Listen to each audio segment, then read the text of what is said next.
way to go. And I think the key thing is that, whoever gets into government in 2029 has to massively overhaul our country and overhaul the state, because we're in a disastrous situation.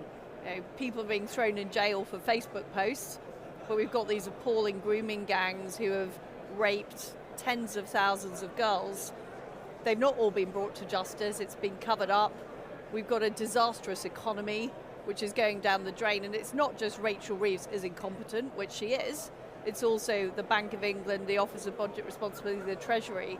They're all responsible. So I think a MAGA movement in Britain has to be about completely changing the way our country is run. We've got to get rid of all this Blairite stuff like the Human Rights Act, the Climate Change Act, the Constitutional Reform Act, which created the Supreme Court.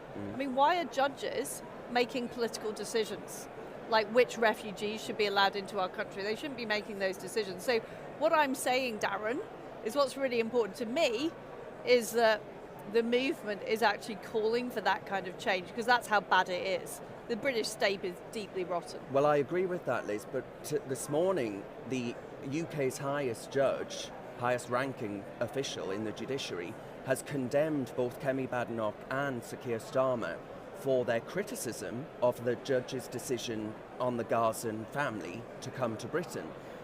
I think actually we do have an activist judiciary in this country. How concerned are you about that? Because even in America, you're seeing a judicial pushback against much of what the Trump agenda is trying to get through. I'm very concerned about it, and I was Justice Secretary. Yeah. I had the same flack from the judges because I refused to condemn the Daily Mail for running an article against them.